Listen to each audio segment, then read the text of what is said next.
All right. Thank you for having me present on the MTV Summer School. It's very exciting to be here. I, I will be giving you a quick overview of neutrinos and nuclear security. And neutrinos are interesting particles. So first of all, if you can see my screen, you can see that I start with a global map of the Earth. Why do you think this is? And what does this map represent? So take a look at some features that are shown on the map and try to think what they could be correlated with. And how are they related to neutrinos? So we won't be answering these questions from the beginning of the lecture, but I wanted to cue you into what neutrinos could be seen as and what the world seen through the neutrino lens would look to us like. So Michael already gave a quick introduction into my background, but just to give you a couple of details. I graduated with a degree in nuclear engineering, but then I ended up at Lawrence Livermore as a postdoc. And this is what introduced me into the neutrinos and the application to non-proliferation. And right now at Georgia Tech, we continue this research with our research group. So if I ask you questions, what are the neutrinos? What would you tell me? The answer is interestingly quite complex, because if you're a nuclear engineer, we're told to ignore them. Those are the particles that we use to balance the beta decay, and we're aware that the particle carries away some energy. But otherwise, we don't usually pay much attention to it in nuclear engineering. If you come into the school from a physics background, you know neutrinos as the most abundant particles in the universe. In fact, they are quite important for our understanding of stellar dynamics and what governs supernova dynamics and heavy element production. So hopefully today we're going to discuss enough to pique some interest from both sides, nuclear engineering and physics. So the objectives of the lecture are to give you a quick overview of neutrino history. And just keep in mind that the snapshot I'll focus on is quite short and quite relevant to the neutrino detection for non-proliferation. We'll also discuss neutrino sources. We'll talk about how to detect neutrinos, and we'll discuss neutrino applications beyond physics, specifically for reactor monitoring with anti-neutrinos. So to give you some numbers to start with, right now within each person, there are roughly 30 million Big Bang neutrinos. Should we worry about those neutrinos like we worry about other radiation? No, because to neutrinos, we are empty space. They zip through us without any interaction for the most parts. So where do we get neutrinos from? There are some things that we refer to as neutrino factories, sources of neutrinos that produce quite a few of them. Sun, in particular, is a good example of neutrinos. Fusion of hydrogen nuclei create abundant neutrinos. Keep in mind that those are neutrinos, not anti-neutrinos, the antiparticle. We can also see neutrinos produced by supernova and collision between cosmic rays and air particles. In fact, supernova, the last supernova that we observed on Earth was 1987. And the neutrino community is waiting for the next one because they come roughly every 30 years. Finally, we can produce anti-neutrinos with particle accelerators and nuclear reactors. So where can we detect those anti-neutrinos? There are quite a few experiments around the world focused on anti-neutrino detection. And some of them are looking for neutrinos from solar neutrinos. Some dedicated to detecting neutrinos from supernova. And there are other projects that are focused on neutrinos for non-proliferation. In fact, this week there's a workshop on neutrino detection and neutrinos and nuclear security applications, sponsored by the national laboratories and the DOE. If you're interested, send me a message. I'll be happy to share an invitation with you. But how did we come to detect neutrinos? Let's roll back to the historical development that started in 1930. And this is an interesting factoid for our nuclear engineers. In 1930, Pauli postulated that in order to resolve some of the problematic assumptions that we've observed when it comes to radioactive decay, in particular, assumption that beta decay is monochromatic and the spin of some nuclei, we needed an additional particle. And that particle has to be neutral. So what type of particle that is currently undetectable with half-integer spin that would share the energy during the radioactive decay that would resolve issues with the assumptions? So Pauli postulated the first neutron. That mass of neutron should be the same order of magnitude as the electron mass, and in any event not larger than 1% of the proton mass. So that was the postulate for the original neutron. Now, in 1932, Chadwick discovered the actual neutron. And as we well know, that neutron in mass is quite similar to proton and not 1%, right?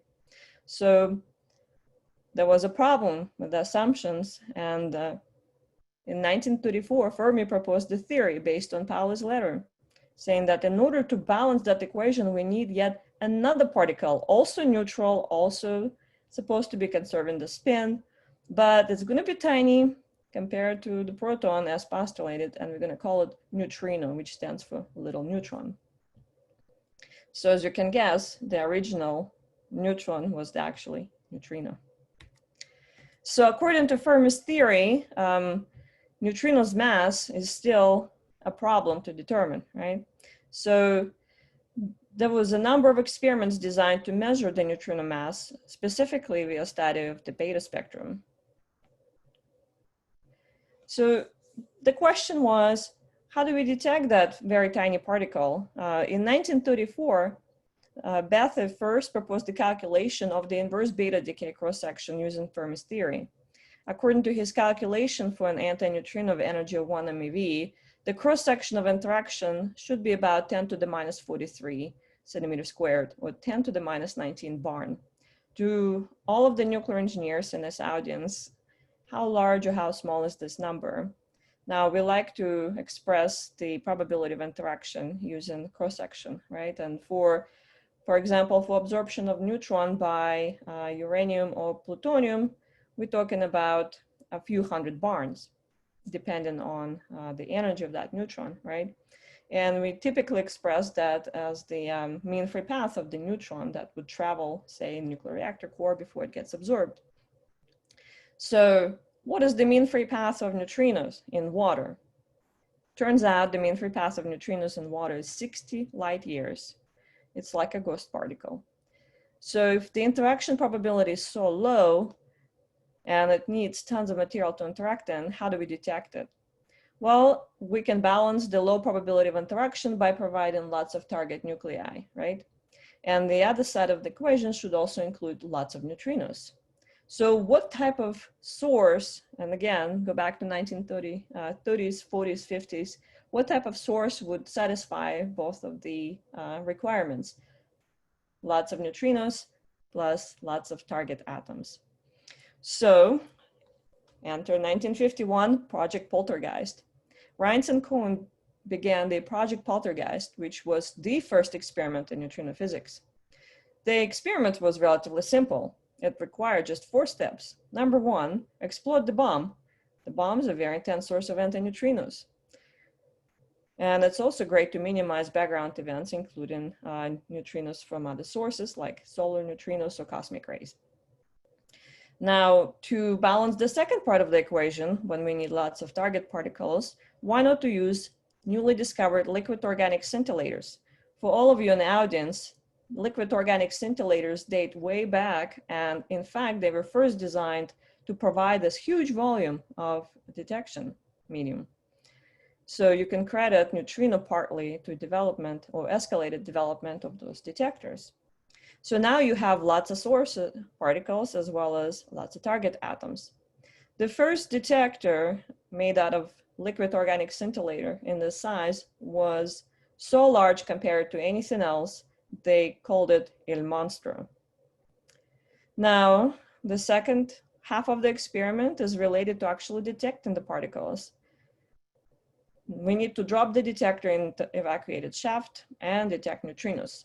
So what was the reason for step 3, to drop the detector into evacuated shaft? think back to the nuclear explosions and the shock associated with that event. So to minimize the effects of the shock on electronics and the detection and the noise, the detector was supposed to be dropped in a shaft. So simple yet quite complicated experiment. Well, needless to say, it doesn't work quite as expected, right? Because if your source of anti-neutrinos is nuclear explosion, then you rely on singular probability of success, which is difficult. It's not ideal for detection. Yes, it provides large flux and small background, but it's, again, a rare event. Can we use a reactor to employ as a source of neutrinos? So Hanford neutrino detector became a second set of experiments targeted at detecting anti-neutrinos using fission. So the proposal was quite simple again. We'll use Il Monstro-like detector, and what you can see on the screen shows that first detector installed at the Hanford neutrino site.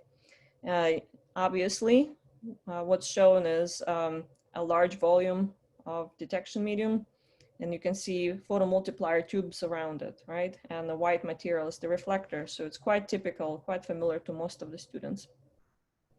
So what happens to the neutrinos? The neutrinos interact with protons.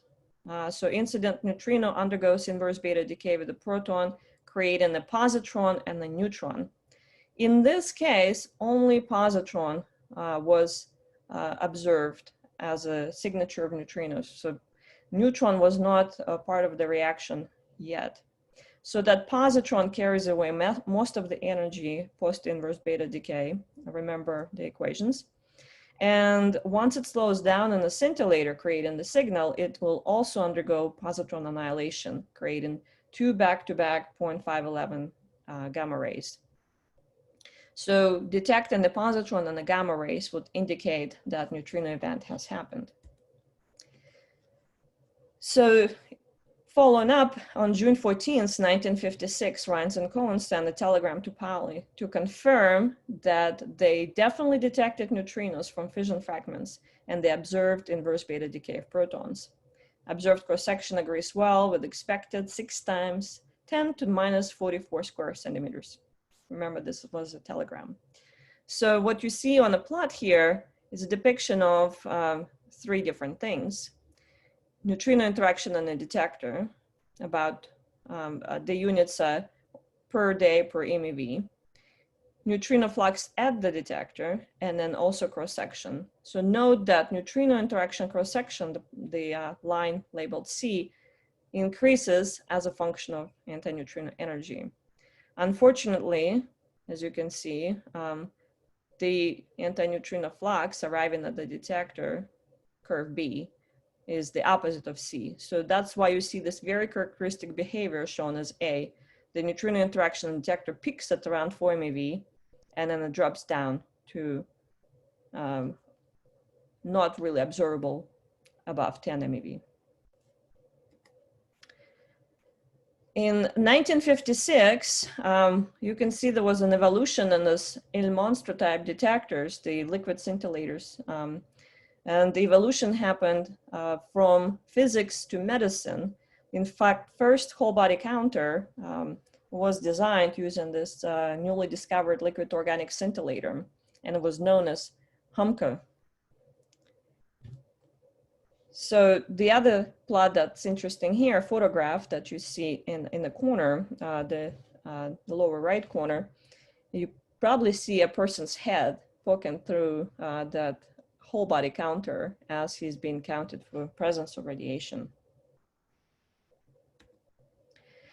In 1968, the neutrino experiments continued, and this one is known as Davis's Homestake experiment. And now the puzzle began. So 1968, Homestake experiment was employing an underground 100,000 gallon tank of chlorine-filled material to measure solar neutrino flux. And the reaction is neutrino plus chlorine-37 turns it into argon-37. Now, let me step back here for a second and remind you that Fission reaction produces antineutrinos. Fusion reaction produces neutrinos, right? So that's the correct way to balance those equations. One is beta minus, the other one is beta plus decay. So from the sun, which is the fusion machine, we expect neutrinos, not antineutrinos.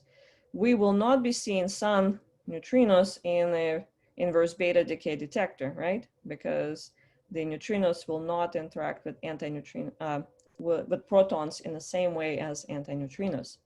So Homestake experiment was designed to detect solar neutrinos using chlorine-37. But what's interesting is when they calculated the produced neutrino solar flux as a function of energy and compared it to predicted what they were supposed to see, and they were planning to see 36 argon atoms per month, what they saw was only a third of that amount. So if you only seen a third of what you predicted, what is the problem with that experiment?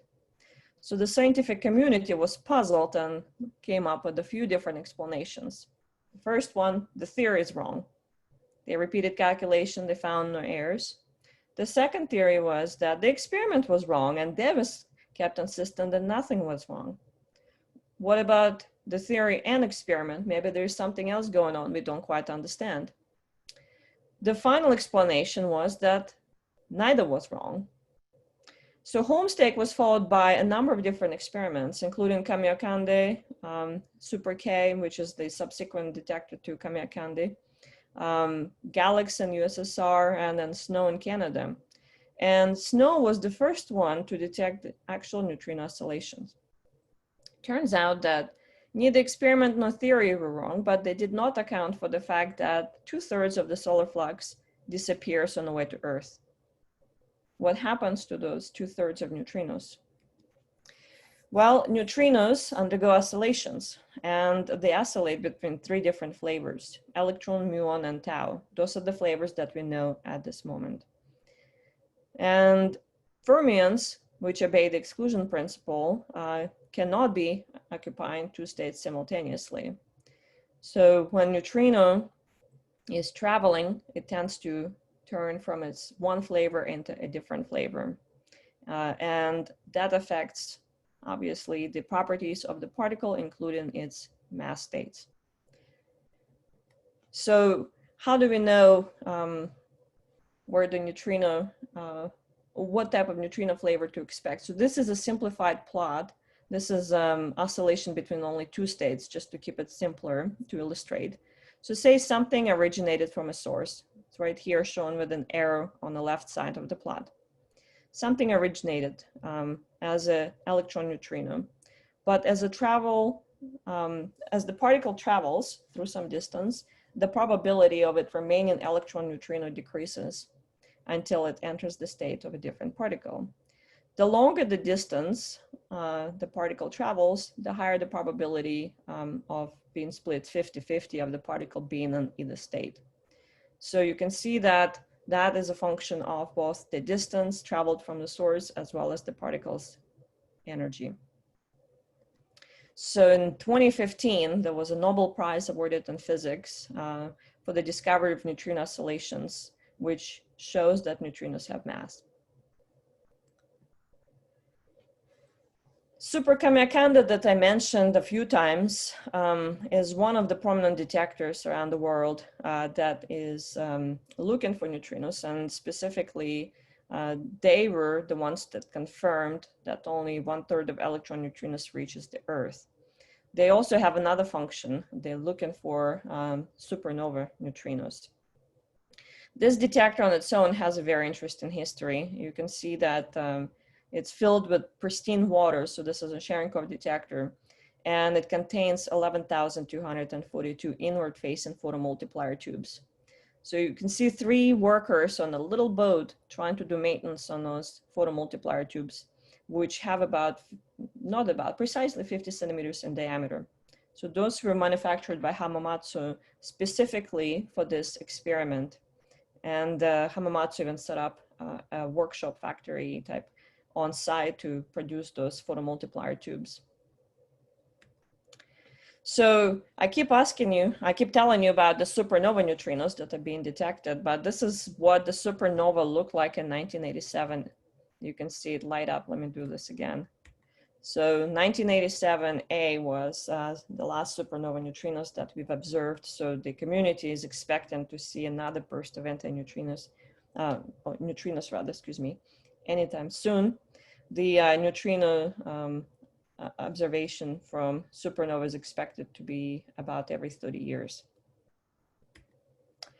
So some of the locations of supernova detectors in the world, patiently waiting for them. Just to give you an illustration of the number of experiments that are present right now. And one in particular is quite interesting, called IceCube. I believe later in this lecture, I have a link to the IceCube video, which I encourage you to do it on your own after the lecture concludes. But it's only 5 minutes and it's quite interesting. This is a different type of detector. Unlike other detectors, it consists of ice as detection medium, and it does detection of a few other things in addition to neutrinos. So this is what the IceCube Neutrino Observatory looks like. It's huge. So if you look at the slide here, on the top left hand, you can see the Eiffel Tower, which is 324 meters. And now try to compare that to the IceCube Array, which is almost 3 kilometers. So this is an enormous size project. And the video given here shows you how the mapping of the universe happens with the IceCube. We don't have time to go through it right now, but this is for your reference for later.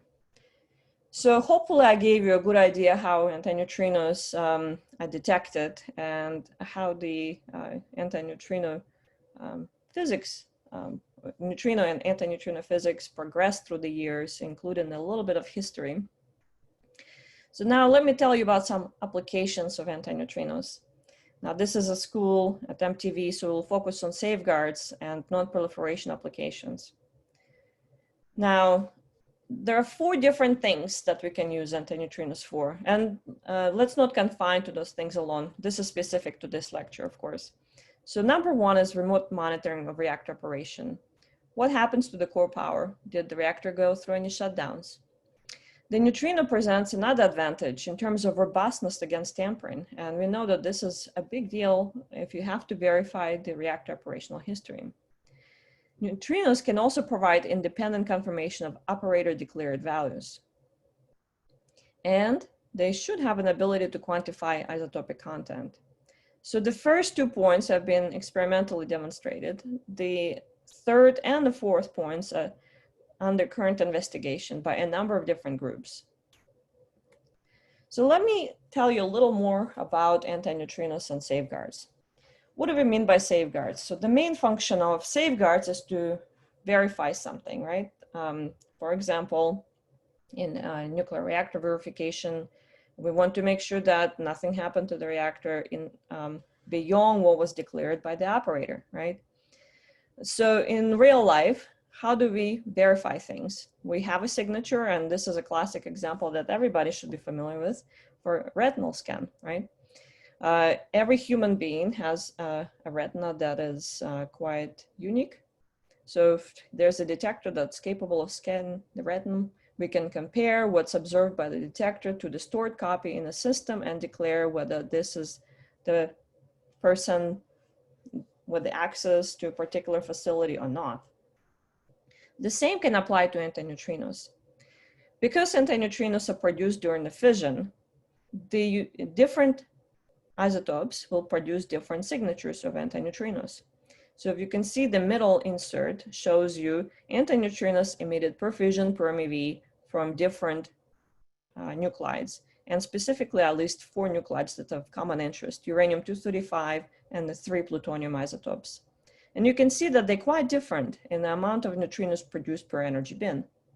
So if we factor that relative intensity or relative emission rate with the detector characteristics, remember that we still use an inverse beta decay. Here's the cross section there in red dotted line, dashed line.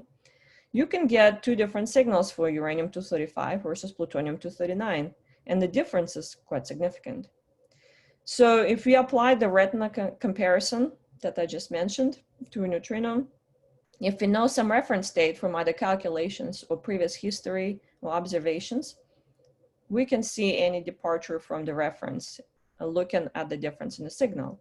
So for example, if fuel is supposed to be MOX fuel, which contains plutonium-239, however, MOX fuel en route was replaced with traditional uranium dioxide fuel, do we know that just based on the observation of the reactor operation, given nothing else?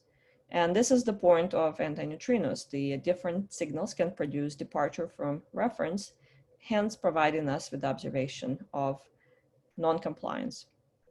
So if we have a reactor that's on the bottom, and it produces anti-neutrinos, specific energy and intensity, if a detector is positioned nearby, we can look at the observed versus stored copy of the reference state and detector signal to determine whether there's a tampering or not that's occurring at the detector. And I should mention that I don't see if there are any questions that are being popped on the screen, in which case, Michael, I expect you to maybe let me know, give me some heads up. Yeah, if there's a clarification question, I'll ask it. Otherwise, we'll save them for the end. For some reason, I have to look at my screen as a blown up screen, so I don't see any comments. So just gently let me know, okay? Will do. Thank you.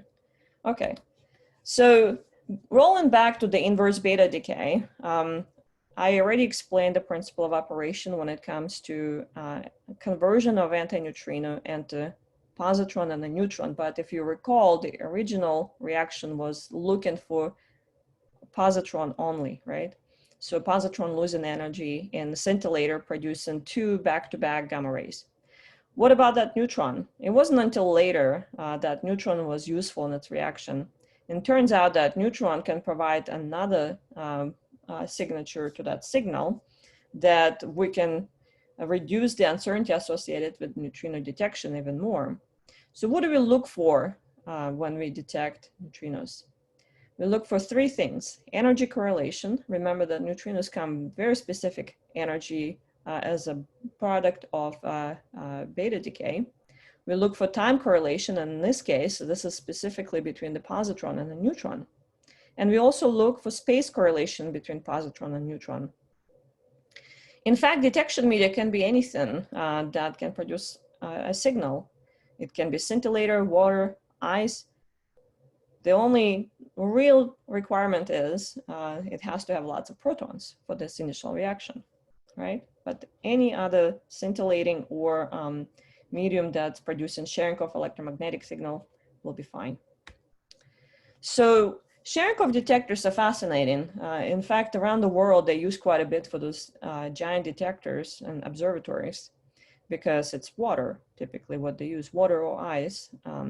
So Sharonkov detectors are frequently doped with gadolinium to enhance the neutron capture and conversion of neutron to a different signal that we detect. The other aspect of Sharonkov is directionality of the light, so we can further confine the space correlation of positron anti-neutrino detection. So what would the Sharonkov detector look like? This is obviously GN4 simulation. I just like to show it because this is the actual simulation of anti-neutrino interaction in water, and then subsequent generation of a neutron that first slows down, and you can see that in a light blue. So it's in a tank, it's slowing down, and after it finished slowing down, it gets absorbed by gadolinium. Now gadolinium releases a cascade of gamma rays anywhere between 1 and 12 gamma rays, and the total energy is about 12 MeV. That depends on the gadolinium isotope. So it's a huge amount of energy, but we need to catch those gammas, right? So you can see in this simulation, we had 5 gamma rays, and one of them, so let me keep going through that. So 8 MeV gamma cascade, I'm sorry, I said 12. So one of those gamma rays undergone Compton scattering. So that Compton electron started producing Sharonkov light, and you can see it's supposed to be a cone, but due to the simulation, it's really hard to see that it's a cone. So that Sharonkov light now in dark blue scatters around the detector, and then finally produces a photoelectron in the PMT that's shown in red. And that's how we detect events using Sharonkov detector. So for those of you that have not seen Sharonkov radiation in a while, this is typically not one of the detectors that's studied traditionally in nuclear engineering detection courses. Sharonkov radiation is a light in the form of forward cone. We frequently refer to it as a blue light. You've seen it as a part of the nuclear reactor core pictures. It is a response to the motion of charged particle when it's traveling the speed exceeding the phase velocity of light. So when the phase velocity of light is exceeded, the polarization of the medium is not symmetrical anymore, creating radiation called Sharonkov radiation. So interestingly, that the particle creating the Sharonkov radiation will also create the forward facing cone. That's what you see in the picture on the bottom of the slide. So we can take advantage of that forward cone to correlate the angle associated with the cone to the energy of that particle that produced it. So in large scale experiments, this is an essential property. In fact, it's called ring Sharonkov detectors that use that property. The other thing to notice here is that Sharonkov light yield, and it's peaked at the UV region, and it actually drops off exponentially as we go away from the UV. So reactor anti-neutrinos, now that I've covered the detector part, let me briefly recap of what reactor anti-neutrinos look like and what type of numbers we would expect for detection, right? So as we said earlier, reactors are a great source of anti-neutrinos, and you can't stop them with structures, shielding, etc. So it's really hard to spoof detectors operating based on anti-neutrinos. Plus, they carry unique fission signatures. You get about 6 anti-neutrinos per fission, and they have the characteristic energy per neutrino, right, depending on the isotope. Finally, if you take a typical light water reactor with about 2800 megawatt thermal in power production, and if you take 200 MeV of energy liberated per fission, converting that into anti-neutrinos per fission, you get about 5 times 10 to the 20 anti-neutrinos per second. And that's a pretty good signature because that number allows us to detect significant enough neutrinos, as I'll cover in the next slide, to relate it to the power. But how do we relate the neutrinos to the reactor power? There are a few different things to consider. The time rate evolution of anti-neutrinos can be described as a multiplication of 3 things. Gamma, which is a property of the detector. Now, the larger the detector, the higher the interaction rate, right? The more efficient your detector is, the more signals you will get. Then there's fuel evolution. Fuel evolve as the burnup happens. So if you start with a fresh core, by the time the reactor is ready to be refueled, the signal should change. And then finally, the reactor power. So that's the absolute number of fissions that's produced in the core. So if we're trying to measure power, you have to assume that the evolution or burnup is constant, which is true for about 1 month periods. But if we want to measure the evolution, we need to integrate the power as a known quantity into this equation. And obviously, when we characterize the detector, and once it's placed near the reactor core, we should assume gamma pretty well known.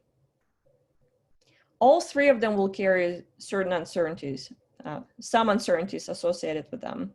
But to the best of our knowledge, gamma is relatively fixed.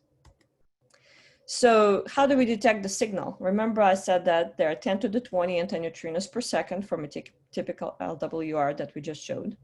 Now, if those neutrinos undergo inverse beta process on quasi-free protons in our detector, and if we apply the time-space correlation analysis to reject the background, at about 25 meters away from the reactor core, about 1 metric ton detector will produce 600 to 6,000 events per day, depending on really detector size and efficiency. So is this a lot? It's not a lot. This is why it's called the rare event detection. And it actually requires relatively long observation times if you want to determine certain characteristics of the fuel, especially if there's a very small amount of the fuel that was diverted. So another thing that I want to point out that that has not come up in the previous discussion is that IBD, inverse beta decay, has a reaction threshold of 1.8 MeV. That means that neutrinos that have to have at least 1.8 MeV to undergo this reaction, right? So that limits us with our observation even more, because if you can see on the plot here, if you have to cut off your anti-neutrino flux at about 2 MeV, you can see it in red, that actually gets rid of a lot of useful neutrinos. So IBD is not the most efficient detection reaction, but it's probably the simplest and the most useful at the moment. So if you had to evaluate reactors through the near field inspection, what would it look like? So if you have a typical reactor, now we see the reactor plus vessel plus some shielding around it. And if the detector is placed at about 20-25 meters, what will happen in a detector? So this is our standard beta minus decay, with the anti-neutrino being a product. Anti-neutrino plus proton goes to positron and a neutron. Neutron can be detected on gadolinium, but here I chose to give you another reaction called lithium-6. So neutron detection on lithium is familiar to most of the nuclear engineers. It creates an alpha and a triton plus almost 5 MeV of energy that we detect in the detector. And here's what the anti-neutrino yield would look like from a typical reactor. You've seen this before. I'm just reiterating that again. But this is what the signal would look like. So again, if there's a question whether the core was fueled with uranium-235 versus plutonium, it should produce observable difference. In fact, some of our studies in the group at Georgia Tech included compilation of different reactor states and diversion characteristics of those reactor states. And in this particular figure, we compared the PWR and UCFR. One is a traditional thermal reactor operating on low enriched uranium and moderated by water. UCFR is a sodium cooled fast reactor that utilizes metallic fuel and actually has a core refueling period of 60 years. So completely different design. So the question was, how easy or how hard is it to divert material from a reactor core without being detected by anti-neutrino detector with the characteristics I've described so far? And what's interesting that IAEA has certain requirements for the detection probability, as well as the amount of material that we need to be able to detect. One significant quantity of plutonium is what you see plotted here. And this is 8 kilograms of plutonium of any kind, right? So the plot shows if the successful diversion happens, how much material can we divert from each type of assembly. This is correlated by color here and the location of the diversion. And then how long would it take us using anti-neutrino monitor to actually detect that the diversion has happened? And again, IAEA requirement is 20% detection probability. So you can see that a lot of the cases can be caught relatively early, within just a few months of operating the reactor. So I should say that all of the modeling and simulations here were adjusted for changes. So if something was removed from the core, was replaced with another element, but more traditional fuel, as opposed to something that contains a lot of plutonium, to make sure that the reactor continues being operational and critical. So this was a high fidelity full core simulation that we've done. So let me conclude. Since this is a lecture, I figured I'll give you a bit of a shake-up here and give you a review. Are all neutrinos the same, or are there different kinds of neutrinos? And obviously, We've talked about neutrino oscillations, that right now there are 3 different flavors that we're familiar with. They're supposed to be, well, we think there could be more different flavors in addition to the 3 described here, but the community is still working on determining that. So interestingly, that electron and muon neutrinos were discovered a long time ago, but tau is a very recent addition to the family. Neutrinos are created in a variety of physical processes. And keep in mind that neutrino factors can refer to anything: sun, supernova, nuclear reactor, nuclear explosion. When neutrino collides with an atom in neutrino detector, it creates a charged lepton, and this is what we detect. In our case, in IBD, this is beta plus. The charged lepton always had the same flavor as the neutrino. And this is the principle of the detection of different neutrino flavors. Flavors don't mix, but can a source emit one kind of neutrino, but we detect a different one? I think the answer is yes. And remember the neutrino oscillations that detected only 1/3 of the expected flavor. So finally, let me give you a quick summary. Neutrinos are everywhere. We can use neutrinos to monitor things, specifically nuclear reactors. What we have not covered in this lecture is monitoring for nuclear explosions. And there are a number of experiments around the world that also tasked with doing that.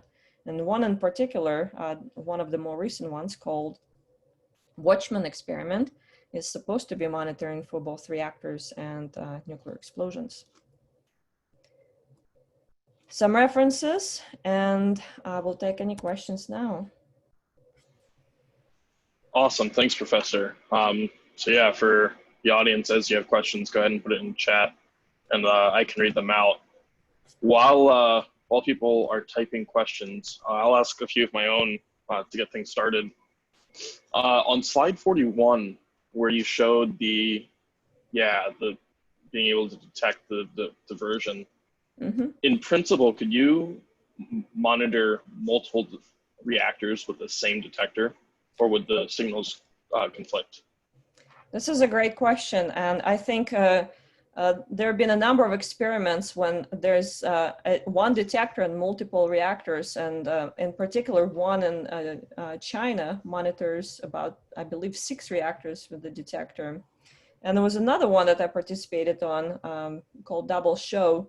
There are 2 reactors and then 2 detectors, but one of them is down, for instance, and then you monitor both reactors with the same detector. So it's possible. The question is, how well can you do it, right? Because it's just a sum game. If you have both reactors on at the same time, then you get the signal for both of them. So the question is, where is your detector position relative to the 2 cores? This is a similar question that we do in radiation detection laboratories, when you have 2 sources and 1 detector. So depending where you move your detector, you'll get different signals, right? So the answer is yes. And specifically, how do you characterize that?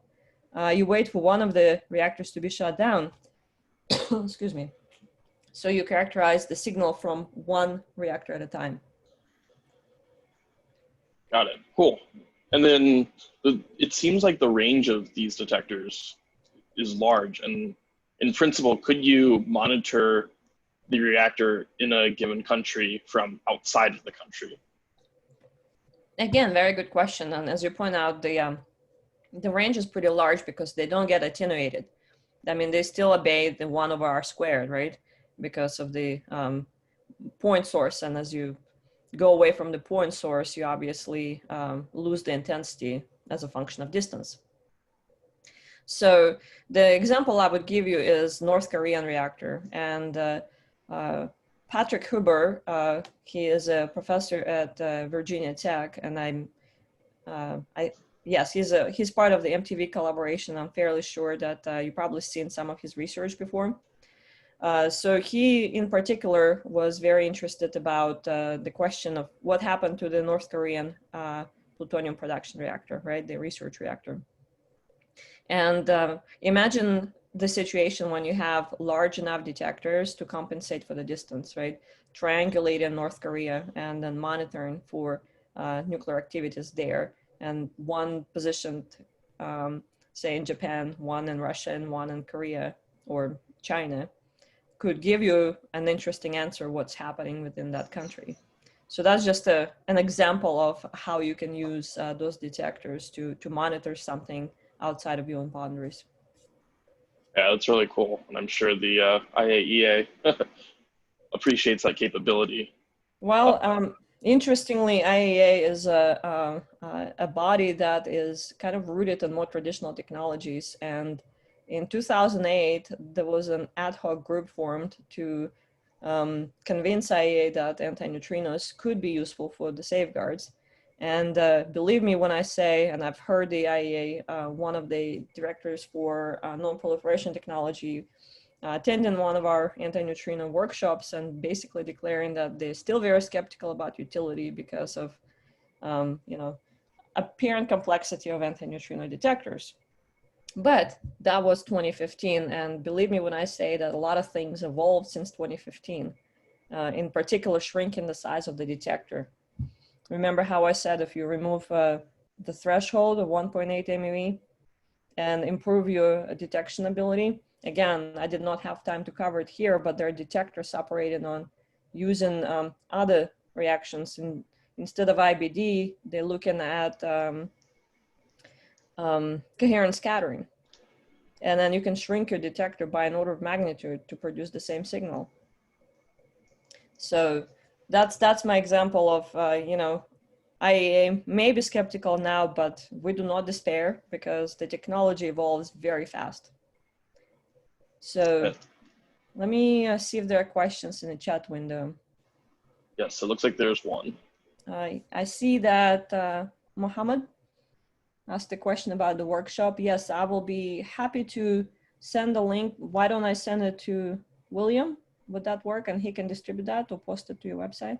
Yes, that will work. And that starts tomorrow. Please register.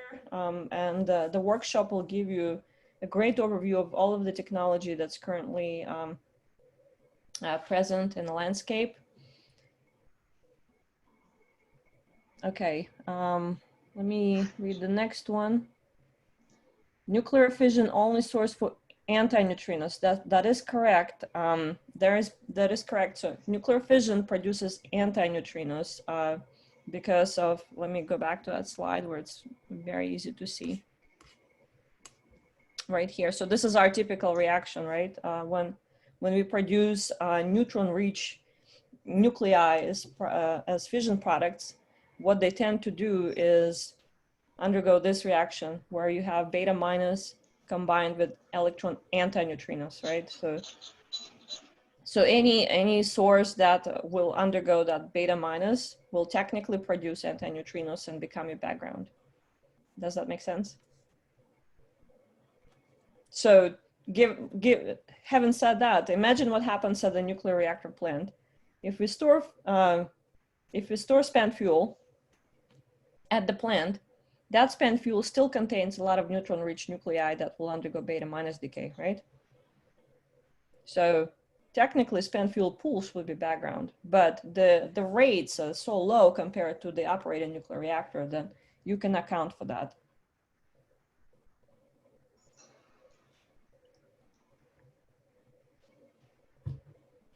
All right, and I see Stephanie. Yes, the slides should be posted. I sent them to William last week, so if there are any issues, let me know. I know that that was a large file, so I hope he received it.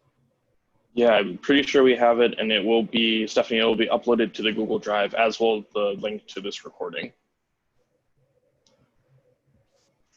Cool.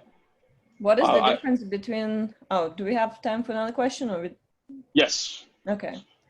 What is the difference between the different flavors of neutrinos, and what is a flavor? So a flavor is a fun way to describe what happens to a neutrino when it travels through space. So remember when I said that neutrino oscillations happen when the neutrino travels away from its source? So there are three flavors: electron, muon, and tau. And the reason we care about that, now imagine, let me go back to this one. So if this is the relationship between different flavors, in this case, again, it's simplified to 2 flavors only, because that was actually produced before tau was discovered. So if you have your detector positioned far, far away from the source still strong enough to detect neutrinos, for example, nuclear fission based weapon, what happens if the distance is too long?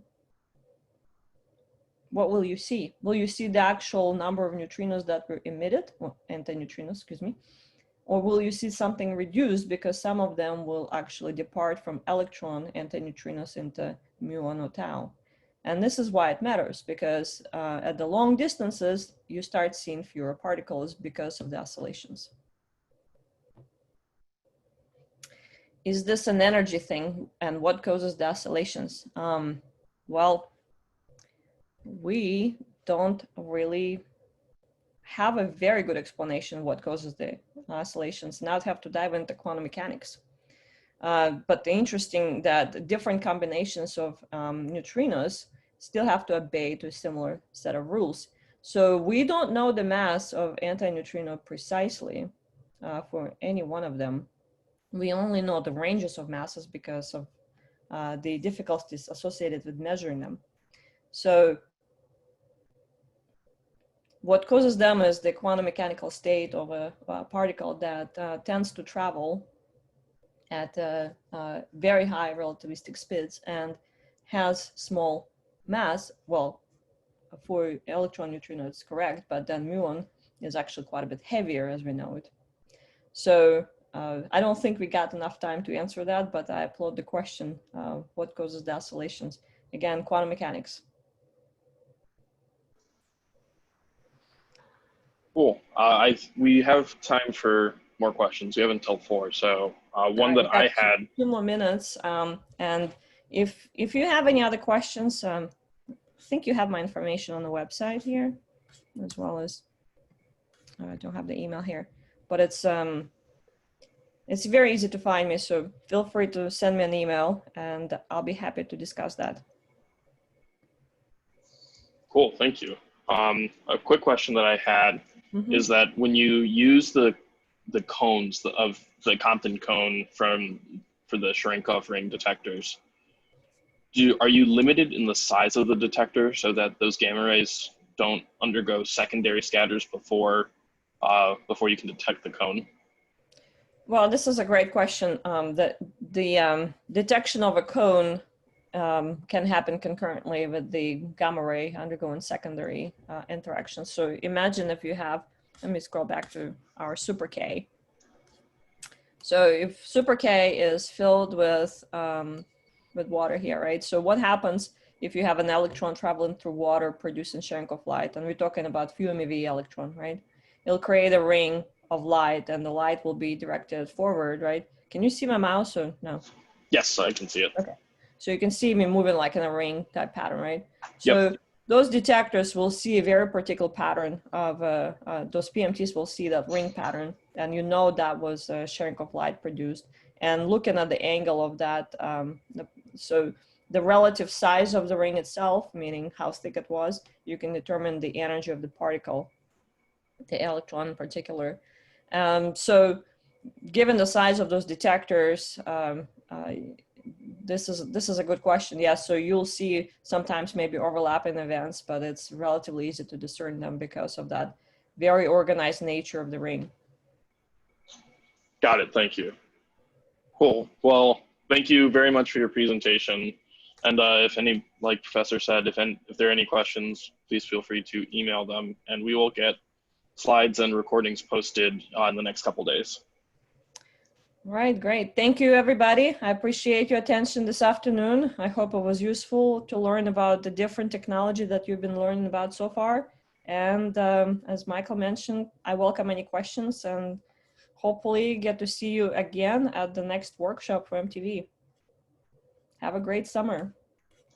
Alrighty, thank you. Bye-bye. Thank you. Bye.